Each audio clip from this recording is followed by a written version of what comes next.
ቅዱስ ዮሐንስ አፈወርቅ በረከቱ ይድረሰንና እሱ በሚኖርበት ጊዜ በአንዲት ግብፃዊት ሴት በሚመጣበት ጊዜ የምትቀበለው በእንግድነት የምታስተናግደው አንዲት ግብፃዊት ሴት ነበረች ይላል ታሪኩ። እና ከዕለታት አንድ ቀን ባለቤቷ አረፈ እና ባለቤቷን በስርዓት ቤተክርስቲያን በሚያዘው ሕግ በስነ ስርዓት ቀበረችው። በሌላ ጊዜ ቅዱስ ዮሐንስ አፈወርቅ ከሐዘኑ ሊያጽናናት መጣ። በእሷ ቤት ያርፍ ስለነበር ይስተናገድ ስለነበር እና አጽናንቷት አስተምሯት ሄደ ማለት ነው። ከዛ ከተወሰነ ጊዜ በኋላ አንድ ልጅ ነበራት። እድሜው 18 ዓመት ሲሞላ ያ ልጇም አረፈ ይላል። ልብ አድርጉ፣ ባለቤቷ አረፈ፣ ከልጇ ጋር መኖር ጀምራለች። አሁን ልጇ ደግሞ 18 ዓመቱ ነው። ገና እንግዲህ ምንም አላየም ማለት ነው። በ18 ዓመቱ አረፈ። ሐዘን ላይ ሐዘን ተጨመረባት። አሁን ብቻዋን የቀረችው ግን የምትገርም ሴት ነች።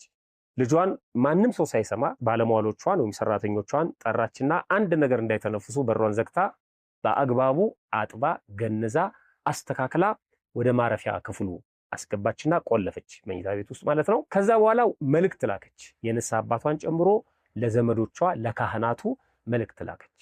በዚህ ቀን ቤቴ እንድትመጡ ምሳ አዘጋጅቻለሁ፣ እንግዳ እሸኛለሁ እና እግዚአብሔር ቤቴን በበረከት ጎብኝቶታል እና እንድትመጡልኝ አለች። ሰዎች ያው ድግስ ነው፣ እንግዳ የምትሸኘው እንግዳ አላት፣ እግዚአብሔር ቤቴን በበረከት ሞልቶታል ብላለች። ድግስ ነው የተጠሩት፣ ለባብሰው አጊጠው መጡ ማለት ነው። ከዛ ቤቱ ውስጥ ሁሉም የንስሐ አባቷም አሉ እንዳትቀሩ ብላለች እና ካህናቱም አሉ። ቤቱ ውስጥ ሁሉም እንግዶች ከሞሉ በኋላ ባለሟሎቿን ጠቀሰቻቸውና አስከሬኑን በሳጥን እንደተደረገ በሱቲ እንደተሸፈነ አምጥቶ መሃል ላይ አስቀመጡት። ደነገጡ ሰዎች። ቆመችና እንግዲህ እንግዳ እንሸኛለን ያልኳችሁ ልጄ ነው፣ ልጄ ሞቷል፣ አባቱን ናፍቆ ወደ አባቱ ሄዷል።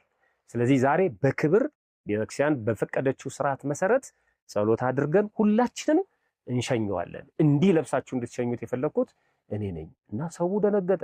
እንዴ ምን ማለትሽ ነው? ለቅሶ ላይ እንዴት እንዲለብሰን እንድንመጣ ታደርጊናለሽ? ልጅሽ ሞቶ እንዴት በዚህ አይነት ሁኔታ ነው የምንመጣው? ብለው ለማልቀስ ሞከሩ ይላል። ተቆጣቻቸው። ያው ለቅሶን ሐዘንን መቆጣጠር አይገርምም? ሐዘኑ እኮ የኔ ነው፣ የሞተው ልጄ ነው። እንድታለቅሱ አይደለም የጠራኋችሁ፣ እንድትጸልዩልኝ ነው የጠራኋችሁ። ስለዚህ ስርዓተ ጸሎቱን አባቶች ይመራሉ። ሁላችንም በጸሎቱ ተሳትፈን ልጄን እንቀብራለን። ይሄ ሌላ ለቅሶ፣ ይሄ ደረት መድቃት፣ ፊት መንጨት ምናምን አልፈልግም አለች። ሐዘንን መቆጣጠር ያስፈልጋል ማለት ነው። ሐዘን ሲኖር ካህናት አባቶችን በማምጣት መምህራን በማምጣት ማስተማር፣ ዘማሪያን እንዲመጡ ማድረግ፣ ማጽናናት እና ያለብንና ይሄን የሚሰሩ ብዙ ወንድሞች አሉ። በእውነት እግዚአብሔር ጽናቱና ብርታቱን ይስጣችሁ። ሐዘን በሆነ ጊዜ መምህራን እንዲመጡ፣ ዘማሪያን እንዲመጡ፣ ህዝቡ ቃለ እግዚአብሔር እንዲሰማ የሚያደርጉ ማለት ነው። በየአጥቢያቸው ብዙ መምህራንና ወንድሞች እህቶች አሉ።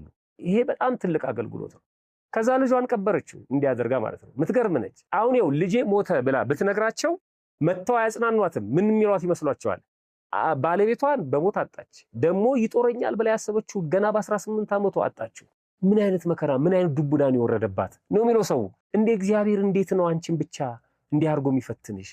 በጣም በክፉ በመጥፎ ፈተና ውስጥ ነው ያለሽው ብለው ሐዘኗ ላይ ሐዘን ነው የሚጨምሩባት። አልፈለገችውም። ይሄንን ከዚህ ያወጧታል ማለት ነው።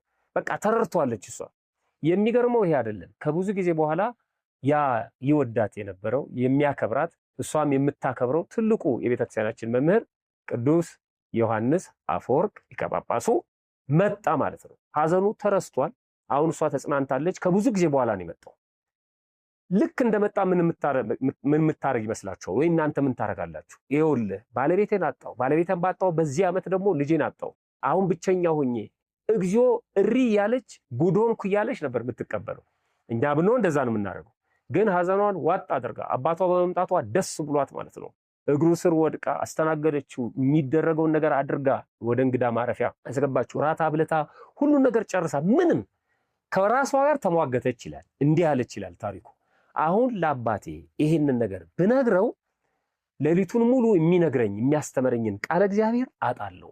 እኔን ለማጽናናት ቅዱሳት መጻሕፍቶችን ሲጠቅስ ወይም እኔን ለማጽናናት ወይ በሐዘኑ ደግሞ ተጎርቶ ልቡ ተሰብሮ እኔን የሚያስተምረኝን ነገር በሙሉ ልቡ እንዳያስተምረኝ አደርጋለሁ። ስለዚህ ሐዘኑን ማወቅ የለበትም፣ ትምህርቱን መረበሽ የለብኝም ብላ ስትሰማው አደረች ይላል። ትምህርቱ ይቀርብኛል ብላ አስባ ማለት ነው። አይገርም? ምክሩ ይቀርብኛል ብላ ያ የሚጣፍጠውን የቅዱስ ዮሐንስ አፈወርቅ እንግዲህ እኛ አንብበን በቅዱስ ዮሐንስ ትምህርት እንዲህ ከተማረክን ያውም ደግሞ ካነበብነው ማለት ነው። እሷ ደግሞ ቃል በቃል ነው የምትሰማው እና በጣም ነው የምትናፍቀው። እንቅፋት ይሆንብኛል ብላ ሳትነግረው አሳደረችው። ያን ትምህርት ስትጠጣ አደረች ማለት ነው።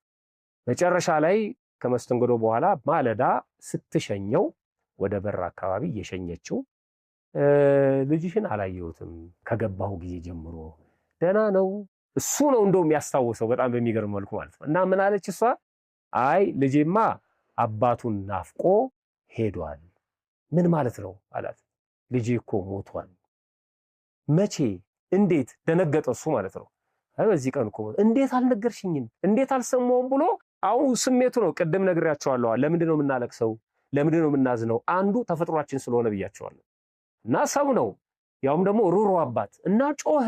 እንዴት አስነግርኝም ብሎ ወይኔ ያለ ይላል። ከዛ እሷ ምን አለች? እንዴ አንተም ደግሞ እንደ ሌሎቹ እንደ ምዕመናን ልታጽናናኝ ሲገባ በሐዘን ላይ ሐዘን ልትጨምርብኝ ታዝናለህ እንዴ? እንደዚህ ነው እንዲያስተማርከኝ ብላ ገሰጸችው ይላል። ደነገጠ ቅዱስ ዮሐንስ አፈወርቅ። እንደውም በሌላ ቦታ ላይ ጳጳስ መሆን የሚገባሽ አንቺ ነበርሽ፣ እኔ እስከዛሬ ድረስ ጳጳስ ነኝ ብዬ አስብ ነበር፣ ግን አለመሆኔን ነው ያወቅኩት ብሎ ተናግሯል። ታሪኩን እንደምናነበው ማለት ነው እንደሚነግረን እና በጣም ገረመው። እኔ እንዲህ እንድትሆን አይደለም የነገርኩ እንድታጽናናኝ ነው። እንደመጣ ልነግርህ እችል ነበረ፣ ያልነገርኩ ትምህርት ይቀርብኛል ብዬ ነው። አሁንም ካንተ የምጠብቀው እንደ ተራ ሰዎች እንድታዘን ሳይሆን እኔ እንድታጽናናኝና እንድትባርከኝ ነው አለችው ይላል። በጣም የሚገርመው ይሄ ሁለተኛ ጊዜ ነው። ባለቤቷ አርፎ እሱ መጥቶ ለሐዘን ሲያጽናናት አንድ ጥያቄ ጠይቀው ነበር። የምትገርም ሴት ነች። አባት ያለችው አቤት እኛ ለእግዚአብሔር ምኖቹ ነን ብላ ጠየቀችው ይላል። ባለቤቷ አርፎ ሊያጽናናት መጥቶ ነው። እኛ ለእግዚአብሔር ምኖቹ ነን? እውነት ምዕመናን እኛ ለእግዚአብሔር ምኖቹ ነን? የሚገርም ጥያቄ ነው። እና ቅዱስ ዮሐንስ አፈወርቅ ምን አላት? እኛማ ለእግዚአብሔር ልጆቹ ነን። በጣም ጥሩ። ከልጆቹ ውስጥ ክፉ የሚሰራ በጎ የሚሰራ አለ። አሁን ክፉ ወይም ኃጢአት የሚሰራ ወይም ደግሞ መጥፎ ልጅ የለም ከልጆቹ ውስጥ አለችው። አለ እንጂ መጥፎ ልጅ ወይም ክፉ ልጅ ቢኖር ከልጆቹ መካከል ምን ያደርገዋል እንዴ? ይገስጸዋል፣ ይቀጠዋል፣ ይቆነጥጠዋል፣ ይመክረዋል። በጎ ልጅ ደግሞ ካለ ይባርከዋል፣ ያመሰግነዋል አላት። አሃ እኛ ለእግዚአብሔር ልጆቹ ከሆንን እኔም የእግዚአብሔር ልጁ ከሆንኩኝ እግዚአብሔር ትቶኛል ማለት ነው፣ ረስቶኛል ማለት ነው አለችው። እንዴት አላት። እኔ ኃጢአተኛ ነኝ፣ እንደኔ አስቸጋሪ ልጅ የለውም እግዚአብሔር። እኔ በደለኛ ነኝ። እኔ በክፉ ስራ እግዚአብሔርን አስቀይሜዋለሁኝ፣ ግን አንድም ቀን አልገሰጸኝም። አንድም ቀን በእኔ ላይ መከራ አላመጣም። ባለቤቴን ወሰደው ስለሚወደው፣ እኔን ግን አስቀረኝ። ስለዚህ እግዚአብሔር ረስቶኛል አለች ይላል። በጣም ተገረመ ቅዱስ ዮሐንስ። ተይ እንደዚህ አይባልም።